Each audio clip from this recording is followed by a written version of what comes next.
Bonjour à tous, bienvenue dans cette nouvelle vidéo sur ma chaîne YouTube. On se retrouve aujourd'hui pour la première partie de la finale de Koh Lanta. C'était l'orientation. Vous le savez si vous avez suivi mes reviews de Koh Lanta l'année dernière, et même j'en parle depuis que je fais des reviews de Koh Lanta. J'en ai parlé également dans mon live hier soir où vraiment je me suis régalé avec vous lors du live que je fais tous les vendredis à 19 h. C'était super, on a passé un super moment, donc vraiment c'est vraiment le rendez-vous du vendredi soir pour moi, en plus de Koh Lanta que j'attends toujours avec impatience. Donc merci à tous ceux qui sont venus et n'hésitez pas à vous abonner si vous voulez pas rater ça, parce que vraiment on passe souvent un excellent moment. Et justement là on a parlé quand même de mon épreuve préférée, l'orientation. C'est mon épreuve préférée et la question que j'aimerais poser avec vous c'est: est-ce qu'on peut avoir une mauvaise orientation? C'est un truc, je parle pas de gens qui sont mauvais à l'orientation. Je parle que pour nous, en tant que téléspectateurs, est-ce qu'on peut vraiment avoir une mauvaise orientation? Eh ben, je pense pas. C'est vraiment l'épreuve la plus divertissante de la télévision française.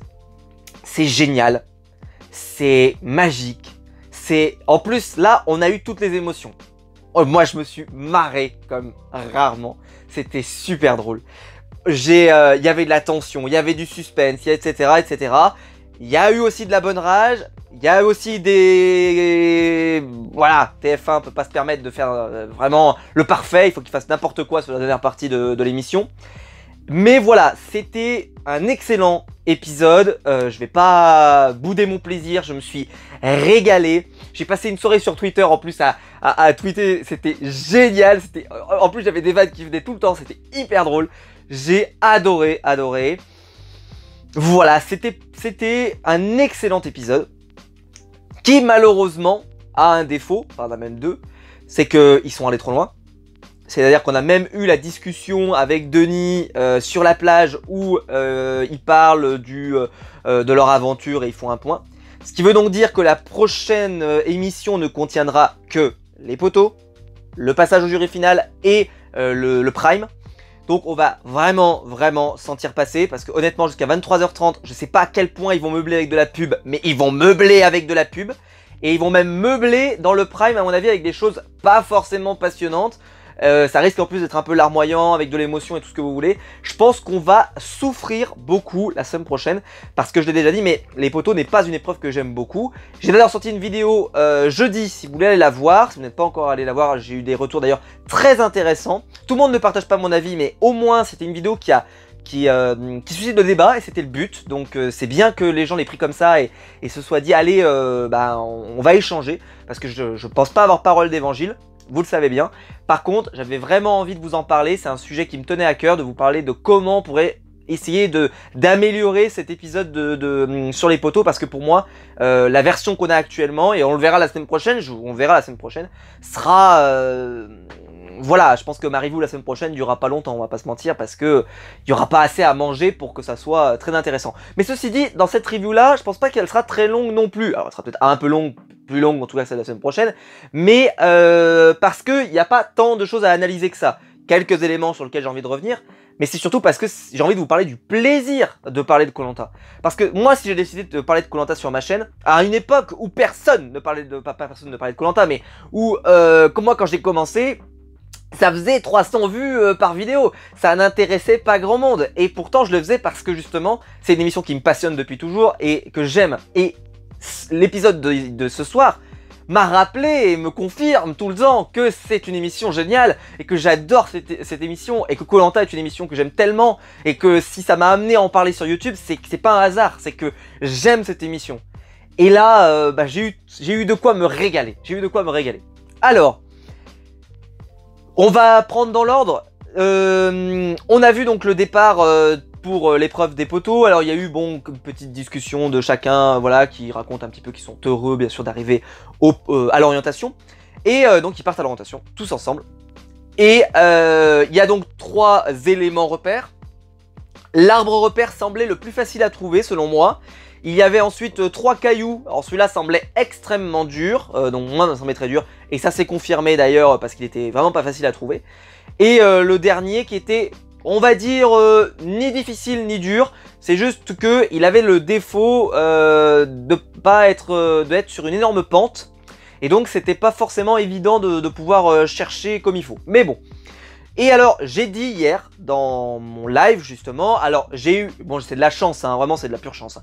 J'ai annoncé les 3 gagnants. J'ai annoncé les 3 gagnants. Bon honnêtement, j'ai envie de dire il y a une 3 chances sur 5. Ça fait quand même un gros pourcentage de chance de trouver les gagnants. Donc on va pas se jeter des fleurs, on va pas mettre un point oracle tout de suite. Parce que, bah voilà, moi j'avais envie, et non j'avais pas envie, j'étais sûr que Loïc serait en finale. Pour moi c'était impensable qu'il y soit pas. J'espérais, je souhaitais tellement que Brice le soit, donc c'est pour ça que je l'ai annoncé dans mon live hier, j'ai dit je veux que Brice y soit. J'ai dit je m'en fous de comment ça se passe, mais je veux qu'il l'ait. Et après je savais pas, j'avais un doute entre Lola et Alexandra, j'avais vraiment un gros doute. J'étais toujours aussi en train de me dire dans un coin de ma tête que Dorian, j'avais du mal à l'imaginer ne repartir sans totem, enfin sans victoire individuelle, pardon. J'avais un petit peu des doutes, mais en même temps, le truc qui m'a fait douter, c'est pour ça que j'ai dit en live, c'est que j'ai dit, je vous dirais bien que ça fait Dorian, mais ça ferait 3 garçons. Et j'arrive pas à m'imaginer qu'il y aura 3 garçons. Donc, c'est pour ça que je l'avais éliminé. Et après, donc il me restait Lola et Alexandra, et là, un peu, c'était une chance sur 2, et donc j'ai fini par dire Alexandra, mais honnêtement, j'aurais pu dire Lola, donc pas d'exploit surnaturel. Par contre, et j'ai des témoins de ceux qui étaient sur le live, j'ai dit, et ça, vous pouvez pas me l'enlever, j'ai dit, si jamais, Dorian et Brice se retrouvent sur le même arbre repère, c'est des abrutis. Et ben, pensez-le, les deux, ils se sont retrouvés sur le même arbre. Incroyable. Alors, j'ai dit arbre repère parce que, bon, ça aurait pu être un caillou repère ou ce que vous voulez, mais en tout cas, sur le même élément repère. Incroyable. Ils ont pas réussi à se mettre d'accord. Et pourtant, Dorian qui, quand il parle premier en plus. Donc Dorian dit, je pars à l'arbre machin. Ce qui fait que c'est Brice déjà qui fait une erreur. Là, je pourrais tacler Dorian, mais c'est Brice qui fait une erreur en allant aussi à cet arbre-là. Donc ils se mettent pas d'accord les deux. C'est-à-dire que les deux, si vous voulez les retrouver en finale, c'est exactement la même chose que la dernière fois. On aimerait bien participer à un confort tous les deux, mais je te prends pas dans mon équipe. Mais bordel, ça fait aucun sens. Et ben là c'est pareil. On aimerait bien se retrouver en finale tous les deux. Par contre on va se mettre sur le même arbre repère. Ça ne fait aucun putain de sens. Mais là le truc intéressant c'est que Dorian va absolument pas tomber sur l'arbre repère, mais Brice oui. Donc bon, Brice il tombe dessus. Et lui bah c'est bon, hein, et dès qu'il a commencé à trouver, bah, il se lance dessus et il va chercher. Et Dorian va passer toute la journée à ne rien faire. Il était complètement perdu, il cherchait un sens à sa vie probablement. Il marchait, il faisait des balades dans la forêt, enfin c'était improbable. Il m'a fait mourir de rire, d'ailleurs si vous le suivez sur Twitter, il m'a fait mourir de rire. À dire, d'ailleurs il nous a même dit sur Twitter qu'il a appris à connaître son caméraman parce qu'ils ont discuté de leur vie, etc. Parce qu'ils avaient tellement, il était tellement résigné à plus savoir quoi faire que ils se sont mis à discuter de leur vie et tout ce que vous voulez. Donc c'est particulièrement drôle quoi. Et donc c'est vrai que Dorian il a été ridicule, il a été catastrophique. Ce qui d'ailleurs pose question parce que je vous l'avais dit moi. J'imaginais pas que Dorian puisse ne pas gagner la dernière épreuve, puisse pas gagner en tout cas une des deux. Et parce que je pensais vraiment, après les propos de Denis dont je vous avais parlé, et j'y croyais vraiment, hein. Mais de plus en plus, c'est ce que je vous disais après avec les semaines, c'est que ce pseudo-Claude que nous avait vendu Denis, qu'il y aurait un nouveau Claude dans cette saison, au final sur le papier on l'a pas vu. Alors il y en a qui disent, ce serait peut-être Lola en fait, ça serait une Claude et pas un Claude. Je trouve qu'on en est très loin. Donc en fait, il nous a vendu un truc qui n'existait pas. Donc moi, je cherchais un truc qui n'existait pas. Ce qui fait que ça m'a vachement influencé sur le fait que Dorian, j'imaginais que peut-être il allait réussir à s'en sortir. Et en fait, rien du tout. Dorian, il est passé complètement à la rue. À la rue complet. Jamais, à aucun moment, on a imaginé, même au moment où moi, il est en train de chercher avec Lola et avec Alexandra, jamais à aucun moment, j'ai pu imaginer, moi, qu'il allait le trouver. Alors, il y a des gens, ils m'ont dit sur Twitter, très drôle d'ailleurs, ils m'ont dit, ça se trouve, tu vas voir, il va le trouver un peu par surprise, on sait pas, il va tomber dessus par hasard, tu sais le truc un peu horrible, un peu à la Inès la saison précédente, qui tombe un peu dessus, voilà, elle avait pas vraiment avancé, et d'un coup bah hop ça se déclenche, et en fait bah c'est vrai que je me disais mais purée, s'il le trouve comme ça c'est vraiment presque une honte, parce que les autres ils ont rien lâché, ils sont concentrés, ils sont bons, etc. Et vraiment bravo, j'ai adoré. Donc je reviens sur mon binôme du départ. Donc Brice lui va continuer donc de chercher parce qu'il a trouvé son arbre repère. Et Lola va arriver. Lola qui cherchait pas cet endroit là. Elle cherchait justement les cailloux là. Les 3 cailloux je crois. Comme ça je sais plus comment il l'avait appelé. D'ailleurs hein, l'étudiant en art plastique, master art plastique a certainement été licencié. Puisque on n'a pas eu une couleur improbable qui est revenue. Donc voilà il a bien été viré. J'espère qu'il est bien allé au Pôle emploi après le tirage des boules. Parce que malheureusement voilà il a dû aller au Pôle emploi. Ils se retrouvent donc tous les deux et ils se mettent à chercher. Et ça va vraiment être le fil rouge, un peu en tension, parce que ce qui est très drôle, c'est que Lola trouve l'arbre et elle voit que Brice a l'air de compter ses pas. Donc elle se dit, bon, ça veut dire qu'il a sûrement trouvé la balise, donc il est dans la bonne zone, donc faut que j'aille chercher. Donc qu'est-ce que va faire Lola? Eh ben elle va chercher avec lui. Sauf que Brice ne sait pas se servir d'une boussole, en tout cas perd un peu voilà, perd la concentration, perd de la lucidité, et va partir dans le mauvais sens. Au lieu de partir vers le nord, il va partir vers le sud. Ce qui arrive hein, des fois avec les boussoles. Ce qui est plus con par contre, c'est de se tromper, c'est-à-dire de soit par exemple tu dois partir à l'est et tu pars à l'ouest, ça c'est con, c'est-à-dire que peu importe l'endroit que tu vas choisir, si tu veux aller à l'est, tu risques d'aller à l'ouest. Si tu vas au nord, tu risques d'aller au sud. Mais par contre, si tu dois aller au nord et que tu te trouves à l'ouest, là, ça fait aucun sens. Ça veut dire vraiment que tu sais pas te servir d'une boussole. Mais bon, bref, peu importe. J'ai beaucoup aimé cette partie-là.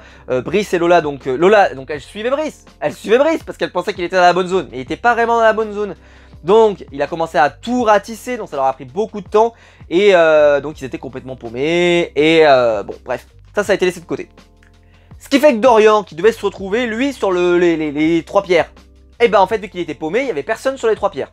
D'ailleurs, élément intéressant, je trouve que c'est une très bonne idée de mettre, même si pour certains ça les a un peu déçus, mais moi je trouve que c'est plutôt malin que 2 éléments repères se retrouvent l'un à côté de l'autre. Je vais expliquer pourquoi. C'est vrai que ça a donné un peu les clashs de l'année précédente entre Claude, Moussa et puis c'était qui? C'était Alexandra de mémoire, où les 3 étaient sur une zone très proche, mais avec 2 éléments repères à chercher. Et ce qui fait que il y en a un, s'il sort un peu de sa zone et qu'il va sur l'autre zone, il trouve le truc, tac tac. Donc ça crée plus de tension et un lieu encore plus... voilà, ça peut vraiment concentrer les recherches. Et je pense que c'est pas si bête que ça, c'est plutôt malin de faire comme ça. Et il y en avait un 3e qui lui était vraiment exilé, où il y avait Alexandra et Loïc. Et c'est le premier qui va être décisif, c'est Loïc qui va trouver le poignard. J'étais convaincu moi qu'il trouvait le poignard, donc j'étais content que ça soit fait. Parce que comme ça en plus ça a enlevé le côté... j'aurais pas aimé qu'il soit le dernier en fait Loïc. Parce que s'il aurait été le dernier à le trouver, vu que moi j'étais convaincu qu'il allait le trouver, j'étais vraiment convaincu, ça m'aurait tout de suite spoilé que c'était Loïc qui l'avait trouvé. Parce que je ne voyais pas Loïc ne pas trouver le poignard. Donc le fait qu'il le trouve en premier, c'était nickel. Parce que ça faisait que celui que j'étais sûr qu'il allait le trouver, hop c'était réglé. Donc après, il restait Brice et Lola. Où là justement en plus j'avais un doute, Lola j'étais pas sûr. Moi je me disais en plus Lola, peut-être que Brice par exemple va pas le trouver, Lola va le trouver et après il va peut-être aller trouver celui que j'avais dit que c'était pour Alexandra, etc. On verra. Et coup de chance, donc c'est Brice qui va le trouver. Il y a Alexandra qui est arrivée entre temps, gros moment de tension pareil, super réussi, parfait, c'était génial. Et c'est Brice qui va le trouver. D'ailleurs les poignards étaient tout petits cette année et étaient vraiment super durs à trouver. Vraiment super durs. Parce qu'ils étaient d'une couleur bien particulière, très très dur à remarquer. D'ailleurs il y a des moments, il y a des plans incroyables. La production de TF1 te met un plan, comme ça. Voyez, je fais un zoom, vous le voyez le poignard? Non moi je le vois même pas moi. Tu zoomes, je le vois pas. C'est-à-dire qu'ils ont zoomé, c'est-à-dire qu'ils te mettaient la zone avec un énorme carré en te disant il est là le poignard. Ah, je vous fais confiance parce que moi personnellement avec ma vue perçante de Legolas, que voient vos yeux d'elfe, rien du tout, rien, Walou, je vois que dalle, je ne vois pas ce poignard, ça ne sert à rien de zoomer les amis, je ne le vois pas, d'accord? Donc c'était très drôle, c'est-à-dire que vraiment ils ont dû entourer le truc parce que c'est facile de se moquer des aventuriers. Parce que honnêtement, les poignards, ils étaient invisibles quoi. Alors bon, Dorian, lui, a vraiment fait catastrophe sur catastrophe. D'ailleurs, Denis Brognard s'est lâché sur lui, mais s'est lâché. Il s'est moqué de lui tout le long du truc. C'était horrible quoi. D'ailleurs, il y a eu une pub au milieu, parce que pour ceux qui ne savent pas, dimanche prochain, il y aura Titanic qui sera diffusé sur TF1. Ou ce dimanche, je sais plus. Peut-être ce dimanche. Et je disais, bah moi, en fait, on assiste à l'effondrement de Dorian, au naufrage de Dorian, le Titanic. C'est pour ça, c'est un petit teasing pour le film Titanic. Et c'était voilà, c'était super. Moi jusqu'à là, je me suis régalé. Je peux pas rentrer vraiment plus dans le détail. Comme j'ai dit, la pente dans laquelle cherchait Loïc, par exemple, c'était vachement sympa parce qu'il y avait plein de plantes. Donc il pouvait se cacher à n'importe quel moment. Donc on pouvait le trouver à n'importe quel moment. Donc je trouve que c'était assez spectaculaire. Et puis le fait que ça soit en pente comme ça faisait un peu galérer. Donc non, très très content. Le deuxième, avec le scénario, ils étaient à 3, Brice qui était là depuis longtemps, il se trompe de sens. Donc en plus ça a créé pas mal de problèmes, de suspense et tout. Non, j'ai adoré. D'ailleurs, donc, ils étaient obligés de retourner à la table d'orientation pour vérifier les couleurs, puisqu'ils ne pouvaient pas les apprendre à l'avance. Voilà. Comme ils avaient fait la saison précédente. Je sais plus depuis combien de temps ils font ça. Je trouve que c'est plutôt malin. C'est vrai que ça force à dévoiler son jeu. Après, ça avait un côté sympa aussi de pouvoir regarder les... Parce que c'est stratégique de regarder les couleurs avant et de les retenir. Bon, peu importe. Voilà. Arrive le dernier. Donc, dernier poignard. Il reste Alexandra, qui a trouvé à chaque fois les éléments repères. C'est-à-dire que je sais pas si ça s'est déjà produit, que quelqu'un trouve tous les éléments repères. C'est déjà arrivé que quelqu'un trouve 2 poignards. C'était le grand Grégoire, faut quand même lui redonner ça, qui avait trouvé le premier poignard et qui, voilà, il était pas très content de ce qui s'était passé. Donc il était reparti chercher le poignard. Enfin, il n'avait pas vraiment trouvé le poignard. Bon bref, c'était très complexe à l'époque. Mais en gros, il avait réussi à avoir un premier poignard et il avait abandonné son poignard pour aller en chercher un deuxième. Voilà. Ce que n'avait pas fait Phil, par exemple, à l'époque, où il avait abandonné son poignard mais n'avait pas réussi à le trouver. Là, Grégoire, lui, il avait réussi à retrouver le poignard. Donc il y était allé au courage chercher le dernier poignard. Donc c'est-à-dire qu'il avait eu un poignard entre les mains et après il se retrouve avec un deuxième poignard enfin, et donc il y avait eu 2 poignards entre les mains. Et je pense que ça n'a jamais été refait depuis que quelqu'un dans le jeu se retrouve avec 2 poignards lors de l'orientation. Alors que là par contre Alexandra a trouvé les 3 arbres repères. Donc vous connaissez, bon je sais que j'aime pas trop cette phrase, mais effectivement là sur ce genre d'épreuve elle s'utilise, elle mérite. Voilà, elle mérite la victoire. Parce que c'est vrai qu'elle a été meilleure que les 2 autres, je trouve, sur l'orientation. Lola, elle était pas mauvaise, Lola. Mais on sent que c'était peut-être un jour sans. C'est sûr que c'est hyper regrettable. Tu te dis que Lola, elle avait 2 collets d'immunité, elle a tout donné, etc. Et ça paye pas à la fin, c'est un peu dur pour elle. Même si moi j'aime beaucoup Lola, vous le savez. Même si, parce que je trouve qu'elle avait vraiment un bon profil de gagnante qui s'est un peu dégradé ces derniers temps avec le fait qu'elle se soit vraiment ralliée avec Angélique, qui avait vraiment une image pas bonne, donc ça l'a traîné un petit peu vers le bas. Mais elle n'a pas de raison d'avoir honte de son aventure parce qu'honnêtement elle a tout donné. Dorian lui par contre, la question elle se pose, est-ce qu'il était surcoté? C'est une vraie question. Je vais pas réussir à vous donner une vraie réponse. Il est parti très fort dès le début. Faut pas oublier que lui avec Brice, quand ils ont porté le cordage, ils ont été imprenables. Derrière, Dorian a quand même fait des bonnes épreuves où il a souvent fini très bien placé. Pas gagnant, mais bien placé.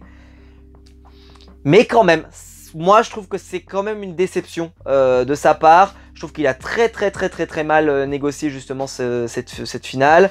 Comme Ravière il y a quelques temps, comme voilà, on passe à côté, bah lui il est passé à côté complètement.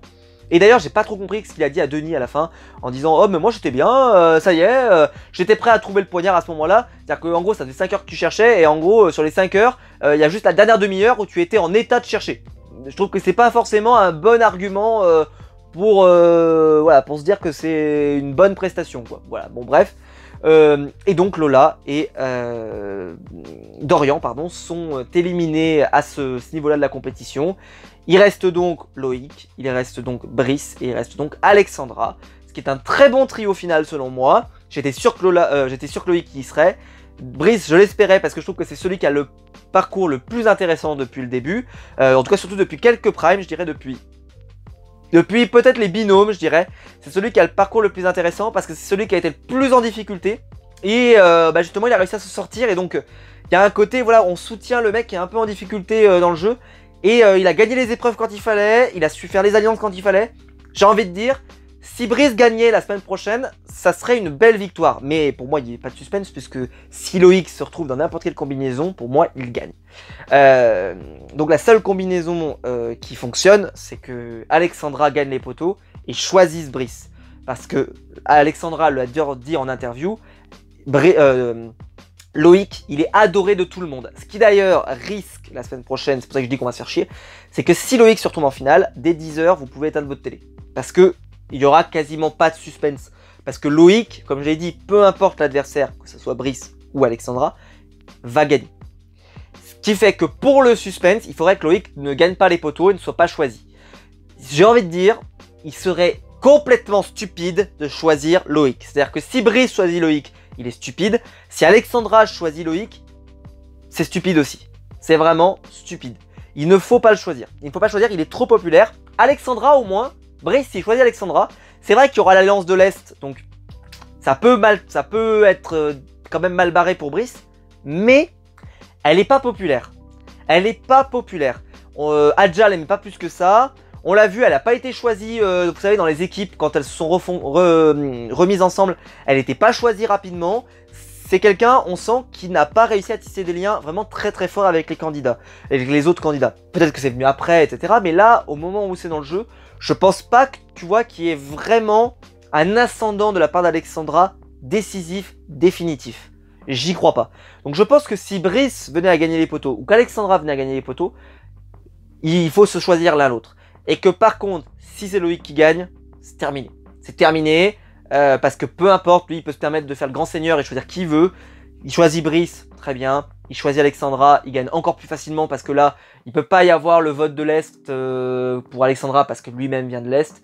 Donc ça sera foutu pour elle. Je pense qu'elle aura presque pas de voix. Peut-être elle aura une voix de quelques filles par exemple, peut-être. Mais elle aura assez peu de voix. Parce que Loïc, comme j'ai dit, il est tellement aimé quoi. Il est tellement aimé. Et honnêtement, je les comprends. Hein. Il a l'air tellement sympa Loïc. Je l'ai déjà dit, mais... c'est le mec qu'il faut inviter à un barbecue quoi, il a l'air super sympa. Et là je le dis pas dans le sens méchamment, c'est vraiment il a l'air sympa. Et lui il fait pas semblant, ou en tout cas c'est vraiment, il est comme ça de nature. Et j'ai qu'une seule hâte, c'est de savoir comment ça va se terminer. Mais c'est vrai que ça risque d'être un peu long parce que toute la fin de soirée sans suspense, à partir du moment où Loïc sera en finale, ça risque d'être un peu long. Parce qu'il faut le rappeler, le prime ça se termine des fois à 23h30, hein, avec toutes les pubs et tout ce que vous voulez.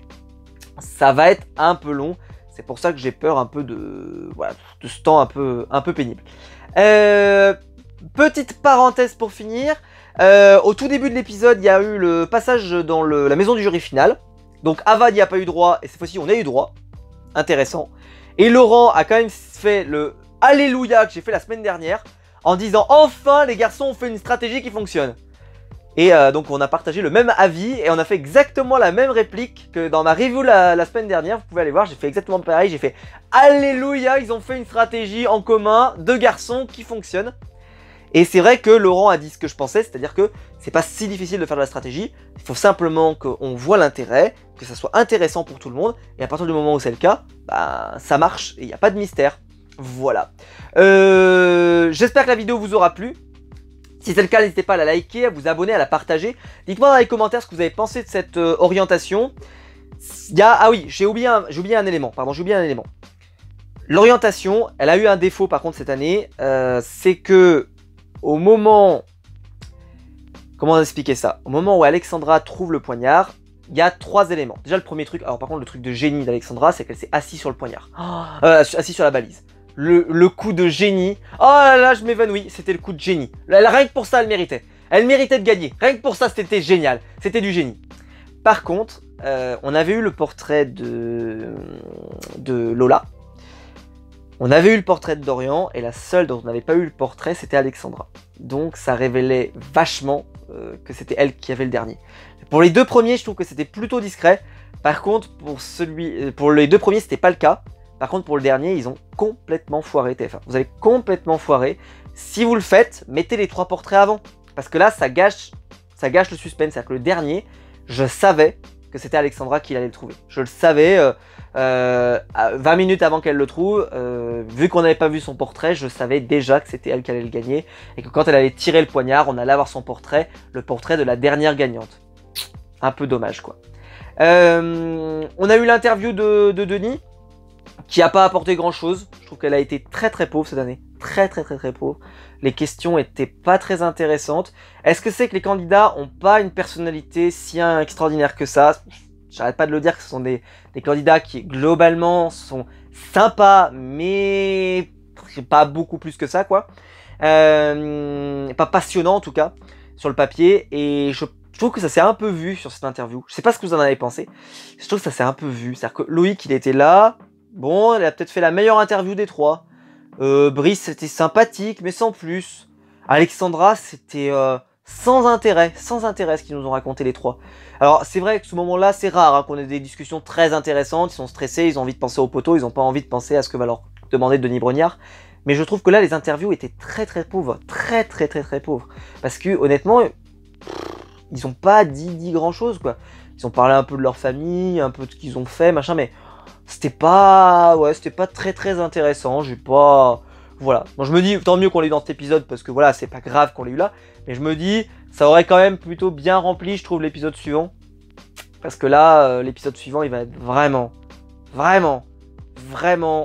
assez long, et parce que comme je l'ai dit, voir 3 personnes qui essayent de tomber des poteaux comme ça là, c'est un peu long quand même, c'est un peu long, et tu peux pas, je pense pas que les poteaux puissent durer 1 heure au montage. Vous imaginez 1 heure au montage, c'est horrible, c'est pas possible. Et juste pour un point d'ailleurs, j'ai fait une vidéo donc comme pour vous expliquer pour réformer les poteaux. Et je n'ai jamais dit par contre, je venais à le corriger, j'ai jamais dit que les poteaux étaient une mauvaise épreuve pour les candidats. D'accord, ne me faites pas dire ce que je n'ai pas dit. Les poteaux pour les candidats, ça a l'air génial à faire. Ça a l'air épique, ça a l'air tout ce que vous voulez, il faut de la concentration, tu peux shooter à n'importe quel moment, il y a une pression dantesque, etc. J'ai jamais dit le contraire. J'ai dit que nous, en tant que téléspectateurs, c'était c'était pas du tout télégénique. C'est ce qu'on appelle ça, c'est-à-dire que à la télévision, ça passe pas très bien. C'est pas très intéressant, c'est rare. Je ne connais pas de poteau où je me suis vraiment régalé, à part celui avec peut-être Grégoire et Freddy, où là, les deux n'arrivent même pas à tomber et demandent à Denis de le finir sur un pied. C'est vrai qu'il était un peu plus sympa, mais honnêtement, c'est pas une épreuve dont je garde à chaque fois des souvenirs. Les poteaux, c'est souvent l'épreuve que j'oublie assez facilement parce que je m'en souviens très peu. Honnêtement, vous vous souvenez quoi des poteaux? Bah, vous vous souvenez de la personne qui tombe, mais sur le chemin, vous vous souvenez de rien. Alors qu'avec l'orientation, par exemple, on se souvient d'événements de l'orientation. On se souvient de comment un mec a trouvé un poignard, de comment un mec a trouvé une balise, etc., etc. Par exemple, moi, le Alexandra qui s'assoit sur la balise, je vais m'en souvenir longtemps. Voilà, il y a plein de trucs comme ça dont l'abandon de fil, etc., du poignard. Bref, là, il n'y a pas assez, malheureusement pour moi. Il y a quelques exceptions, comme par exemple une candidate qui s'est évanouie sur les poteaux, voilà, des choses comme ça. Mais il n'y en a pas tant que ça. Voilà. Mais dites-moi vous ce que vous en avez pensé. Ça m'intéresse. N'hésitez pas donc justement à aller voir la vidéo sur les poteaux que j'ai faite si elle vous intéresse, si vous voulez en savoir plus sur mon avis. Si la vidéo vous a plu, vous pouvez la liker, vous pouvez vous abonner, vous pouvez la partager. On se retrouve sur Twitter si jamais vous voulez me suivre. Il y a le bouton rejoindre juste en dessous pour accéder aux vidéos exclusives de la chaîne sur Survivor et soutenir la chaîne financièrement à partir de 1 € par mois et je vous en remercie. Déjà, vous êtes très nombreux à en avoir profité et les retours sont extrêmement positifs. Les vidéos vous plaisent, les vidéos exclusives vous plaisent. Donc je suis très content. Et donc, on se retrouve de toute façon très vite pour une prochaine vidéo sur ma chaîne YouTube. Ciao!